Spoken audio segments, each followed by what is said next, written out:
Nasogastrik itu. Nasogastrik Tuh. atau NGT ya. Ini kita buka aja ini. Ini yang kecil teman-teman ya. Karena ada ukurannya, ini ada 12, ini yang termasuknya yang kecil, bukan untuk yang dewasa ya. Ada yang lebih besar lagi ukurannya.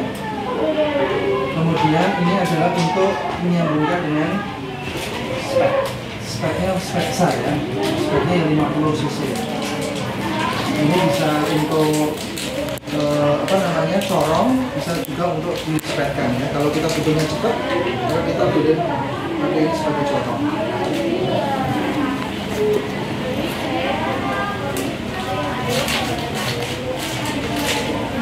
Sudah pernah lihat kan di PBK? PBK belum? Sudah. Sudah pernah lihat? Sudah. Pas yang terpasang itu deh? Sudah. Sudah ya, berarti kalian tinggal mereview saja ya. Nah ini kalau menyonde kan ada dua cara ya. Satu kita spek misalkan 50 cc, kemudian kita hubungkan dengan NGT. Ini kan masuk ke lambung ya, jadi kita masukkan. Nah kalau didorong itu kecenderungannya kita memaksa untuk masuk. Jadi kalau lebih baik kita lepas saja ini ya, lepas. Kemudian nanti kita tekuk dulu, baru kita pasangkan. Ini sebagai corongnya. Jadi kalian pakai gelas atau gelas ukur itu ya. Ini kita masukkan 50, baru kita dorong. Jadi biarkan dia masuk sendiri secara fisiologis, tidak pakai dorongan ini. Kalau pakai spike kan kita hentakkan masuk ya. Nah kecuali kalau kita melakukan bilas lambung. Bilas lambung itu biasanya pada pasien-pasien keracunan atau untuk mengeluarkan darah yang ada di lambung ya, sehingga kita butuh cepat, maka kita boleh masukkan cairan dengan didorong. Tapi menyonde lebih baik pakai jangan didorong ya, tapi pakai corongnya ya, dicorong, jadi dimasukkan biar lebih fisiologis. Kenapa pakai sarung tangan steril? Memang tindakan ini steril? Siapa yang bilang? Salah. Kalau kalian makan, prinsipnya bersih atau steril? Bersih. Bersih kan? Apakah makan perlu steril? Tidak. Segala sesuatu yang berhubungan dengan sistem pencernaan itu cukup bersih, tidak perlu steril. Ya. Kalau segala sesuatu yang berhubungan dengan sistem pernafasan itu wajib steril. Suction itu wajib steril ya. Tapi kalau NGT itu cukup bersih saja. Ya, jadi tidak perlu sarung steril. Salah. Ya. Kita ikuti yang benar. Siapa yang bilang Pak itu? Ya. Karena untuk NGT itu masuknya ke sistem pencernaan. Segala sesuatu yang masuk ke pencernaan itu hanya wajib cukup bersih saja. Jelas ya? Atau ada yang di sini makan pecel lele pakai sarung tangan steril? Justru setelah kita bersihkan tangan, nah di dalam tangan itu ada bakteri yang baik untuk mempercepat pembusukan makanan di dalam lambung, ya, supaya nanti cepat dikeluarkan juga. Makanya sunnah Nabi makan pakai tangan, ya, karena itu baik untuk pencernaan kita. Jadi tidak perlu steril ya. Rasionalnya itu kalau pakai NGT steril itu berlebihan, pemborosan ya, karena tidak seharusnya dilakukan steril. Kita review sedikit ya, ini tadi pengenalan alat dulu. Segala sesuatu benda asing yang masuk ke dalam tubuh, bentuknya adalah selang, misalkan kateter di sistem urinari, itu harus pakai gel supaya tidak mengiritasi ya. Wajib, jangan langsung, bayangkan aja kalau hidung kita langsung dimasukkan ini ya, tanpa pelumas, nanti bisa iritasi, bisa terjadi infeksi ya. Kemudian selanjutnya bengkok, sarung tangan bersih. Ini tisu itu bisa untuk membersihkan lubang hidung dan juga untuk melakukan pasase udara. Nanti saya ajari cara melakukan pasase udara, mengecek lubang hidung ini ada kuat atau tidak. Kemudian isolasi itu untuk nanti melakukan fiksasi NGT. Kemudian klem, oke, ada klem ya, ada klem. Ada tong spatel itu digunakan untuk ketika kita mau melihat benar nggak NGT itu masuk ke lambung atau menggumpal di mulut. Ya. Karena biasanya kalau pasiennya itu ada refleks nolak, dia nanti akan masuknya ke mulut sini, belum masuk ke dalam. Jadi kita bisa lihat menggunakan tong spatula. Lihat dulu bentuk ya, dia masuknya. Kemudian, nah sebenarnya kalau kalian di praktek harus menggunakan ini ya, menggunakan klem. Tapi kalau klem itu wajib pakai kasa ya mahasiswa ya, tidak boleh langsung klem di di selangnya, karena nanti akan resiko bocor. Ya jadi kalian kalau ngeklem itu klem apapun ya, klem kateter, klem NGT atau selang apapun itu wajib dilapisi dengan kasa supaya tidak menyebabkan kebocoran atau kerusakan pada selang. Tapi kalau kalian pernah di rumah sakit, klemnya seperti ini. Tapi ini kalau di rumah sakit aja ya. Kalau waktu kalian usia praktek, ya jangan seperti ini. Ya. Ini kan sudah ngeklem. Iya. Jadi tekuk, kemudian dimasukkan. Nah, ini kan perawat-perawat di rumah sakit itu jenis-jenis. Ini bukan metode klem yang alami ya. Ini. Atau cukup kalau kalian mau memasukkan dan mau klem, cukup di tekuk saja. Oh, itu kan sudah ngeklem. Iya. Ya, atau ditekuk seperti ini. Nah, ini kalau aplikasi di rumah sakit. Karena kalian susah menemukan klem di rumah sakit. Iya. Ya, jarang ada. Jadi cukup ditekuk atau dimasukkan ke sini lagi. Tapi kalau nanti di praktek kita klemnya adalah pakai klem seperti ini, kemudian jangan lupa dikasih kasa ya untuk mengklemnya. Kemudian untuk selanjutnya pinset ini digunakan untuk mendorong pas waktu kita masukin. Tapi kalau saya lebih enak didorong pakai tangan saja. Dorongnya pakai tangan. Terus kemudian selanjutnya stetoskop. Ada yang tahu apa fungsi dari stetoskop? Mendengarkan. Ayo, siapa yang tahu fungsi stetoskop? Mendengarkan. Belum? Ternyata istilah. Ya wes, taruh di meja, di meja. Ya. Untuk apa? Siapa yang tahu stetoskop untuk apa di NTT? Mendengar bunyi nafas melalui sistem pencernaan. Untuk mendengar bunyi lambung. Emang kenapa harus dicek pakai stetoskop lambungnya? Biar selangnya bisa tahu masuk ke lambung atau paru-paru. Untuk memvalidasi atau mengecek apakah sudah benar NGT kita masuk ke lambung atau ke paru. Ya, jangan-jangan nyasar ke paru. Karena kan ada dua saluran. Iya. Di depan sistem pernafasan, di belakangnya sistem pencernaan. Jangan sampai NGT ini masuk ke sistem pernafasan. Kalau ke pernafasan berarti kan ke paru. Iya. Kalau kalian masuk sonde cairan, ya, atau diet cair, nanti masuk ke paru, akhirnya parunya tenggelam, nggak bisa nafas, maksudnya bisa meninggal. Jadi langkah pertama untuk mengecek adalah pakai Stetoskop. Ngecek NGT pakai stetoskop yang pertama. Yang kedua untuk mengecek apakah dia sudah masuk ke lambung pakai apa? Pakai apa? Pakai spet bisa. Spet dimasukkan ke situ tadi, kemudian kita aspirasi sedikit. Kalau ada cairan lambung, berarti dia benar masuk ke lambung. Ya. Cara yang ketiga, ada yang tahu? Cara yang ketiga ada yang tahu? Itu di situ kan SOP kan? Sudah baca SOP kan? Oh, belum. Cara yang ketiga adalah aspirasi sudah yang kedua tadi, yang ditarik tadi, spetnya ditarik, ada cairan lambung, berarti itu benar masuk ke lambung. Yang ketiga, masukkan ujung selang NGT.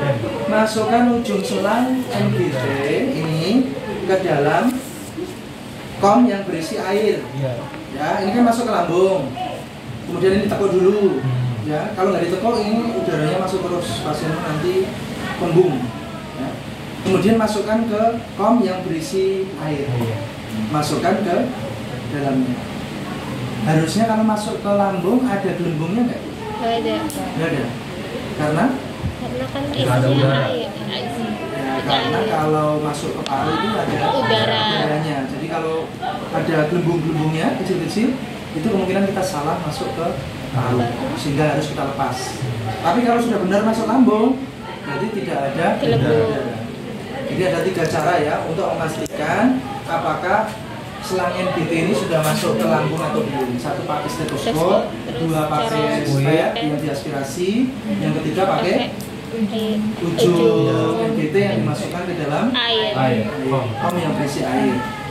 Itu wajib paham ya, sampai kapanpun dihafalkan, karena nanti kalau uji kompetensi ada juga karena itu termasuk yang penting. Jangan lupa ada pelak pengalas. Kemudian yang terakhir adalah pentem ya. Pentem. Nah, ini kita punya pentem yang khusus untuk pemasangan NGT ya. Tapi ini dalamnya tidak yang transparan ya, yang lambungnya ya. Harusnya lambungnya putih yang transparan tuh. Kita bisa tahu bahwa ini setelah masuk dari sini nanti menujunya ke lambung. Ada, tapi ini kita sudah lumayan, kita punya yang ininya bening ya. Tapi apakah bening ini bisa mengetahui NGT-nya masuk ke lambung? Enggak juga ya. Harusnya itu ada yang putih, kita dulu punya ya. Satu yang putih. Nah ini kita nanti, kalian ujian nanti juga pakai yang ini ya. Jadi kita masuknya pakai apa namanya, pentem ini. Oke.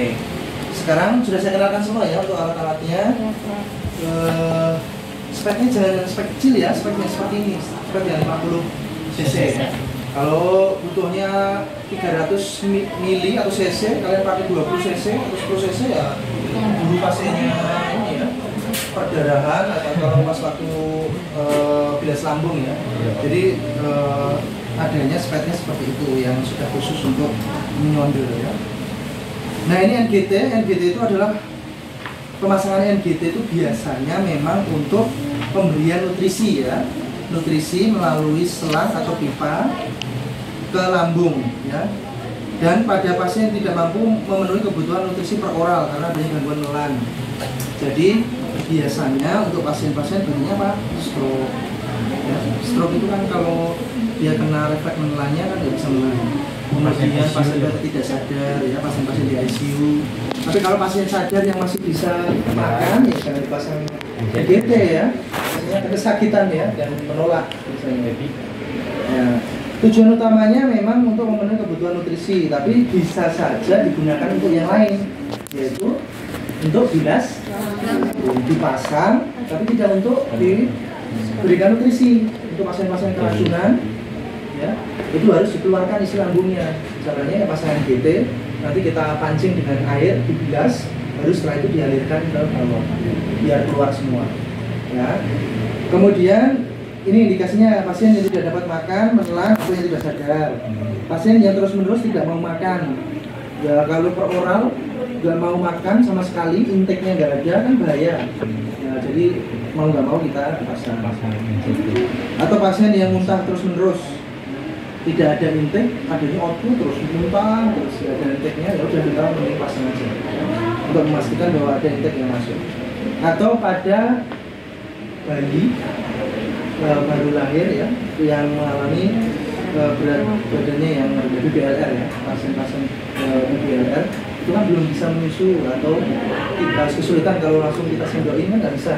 Jadi dia pakai NGT tapi yang kecil sekali, kecil banget. Ya. Ada itu kan ada ukurannya. Kalau ini kan itu mungkin untuk anak. Kalau yang dewasa ada yang gede lagi. Kalau yang paling kecil dia hampir berapa ya? Pokoknya kecil banget ya. Soalnya kecil sesuai dengan anatomi dari si bayi itu. Ya. Kemudian alatnya sudah semua ya. Di situ itu ada pen light. Pen light itu sebenarnya untuk menyorotin ya benar nggak masuk ke bayi. Setelah ditong spatel, kemudian disorotin pakai pen light. Memastikan itu sudah masuk atau belum. Selebihnya sudah semua kan ya. Sudah. Oh sama makanan cairannya. Biasanya susu cair ya. Pernah kan melihat pasien yang dapat diet cair ya, susu. Gak ada makanan yang bubuknya tuh Pak. Ya, terus ada yang bentuknya bubuk kemudian diseduh sendiri atau dari tim gizi yang sudah ada kemasannya ya. Jadi nanti ditutup pakai plastik itu, ketika kita mau ngambil ya tinggal masukkan aja. energen gitu. Oh iya, satu lagi yang belum ada itu yang bikin siapa? Yang Bu minta obat norit. Ini nanti untuk kan 2 tindakan ya. Iya. Satu pasang NBT, satunya adalah bilas lambung. Iya. Nah, bilas lambung itu nanti biasanya untuk mengeluarkan racun-racun atau menyerap racun. Obatnya norit. Norit itu zat kok akhir aktif. baik deh sih. Nanti kita gunakan untuk mengabsorpsi sisa toksik yang ada di dalam lambung. Kemudian Sumber. nanti dikeluarkan melalui feses. Terus sekarang ceritain apa tuh ya? Obatnya itu berzat arang. Arang itu berarti hitam. Hitam Iya. pekat. Jadi nanti kita cairkan, tumbuk, kemudian dicairkan pakai air, dilarutkan, baru kita masukkan. Itu cara untuk memberikan ini ya, norit. Kemudian kita coba cek langkahnya ya. Langkahnya yang pertama cuci tangan seperti biasa ya. Interaksi, menyiapkan dan mendekatkan alat, mencuci tangan, memakai sarung tangan. Sarung tangannya cukup, sarung tangan bersih. Orientasinya kita identifikasi ya, identifikasi identitas pasien, jelaskan kegiatan dan tujuan, jelaskan waktu, jaga privasi dan atur posisi. Kemudian ini cuci tangan nggak usah lagi ya, kita kerja ya, prainteraksi kan sudah. Kemudian mendekatkan alat sudah juga, mengatur semipolar ya, usahakan semipolar. Nah kalau yang gelisah itu jangan langsung buru-buru langsung ya, biasanya ada refleks untuk jadi minta bantuan orang lain untuk memegangi saja, memegangi dulu. Ya, tapi nanti kalau misalkan ini gelisah lagi, misalkan pasien cedera kepala ya, itu kita bisa lakukan apa namanya fiksasi. Tangannya ikat aja di samping. Kalau bisa banget ya. Karena kalau bisa itu dia pasti akan refleks nyabut. Itu nggak boleh. Harus diantisipasi. Kemudian memasang pengalas dada sudah ya, meletakkan bengkok, membersihkan hidung, melakukan pasase. Pasase itu kita cek aliran udara dengan menggunakan pasase. Pasase itu kepatenan jalan Nafas. ya, kepatenan udara yang masuk ke hidung. Jadi kita tempelkan di sini. Kalau kita nafas kan pasti dia ada pasangnya. Kan bergerak kan? Iya. Nah, berarti ini pasasnya bagus, tapi kuat. Tapi kalau ini nggak bergerak, berarti kemungkinan ada sumbatan. Ya, jadi jangan dipasang di sumbatan itu, karena nggak bisa. Cek pasas itu untuk mengecek aktif kekuatan aliran udara yang masuk. Jadi menempelkan tisu seperti ini di depan hidungnya. Nah, pastikan kalau orang bernafas kan ada gerakannya ya. Nah itu namanya pasase udara. Pasase udara. Terus kemudian memasang sarung tangan. Terus nanti mengukur panjangnya MDT yang masuk ke dalam lambung. Caranya gimana? Ujung ini kita tempelkan di ujung hidung, ya. Kemudian ke sini, bawah kuping ya. Kemudian tarik ke processus symphodius. PX. Iya. Processus symphodius ya. Iya. Nah, kurang lebih nanti yang masuk adalah segini. Ya. Kemudian selanjutnya kita kasih Penanda. Kasih tanda seberapa yang masuk nanti. Letak itu kan nanti akan menentukan seberapa dalam kan? Iya. Masuk. Nah, berarti kita kasih tanda. Nah, baru setelah kasih tanda nanti kasih gel. Kasih gelnya dari sini tarik ke bawah. Nah, ini kan yang masuk. Oh iya. Yang ini kan berarti nggak masuk kan? Ya. Nggak usah kasih gel.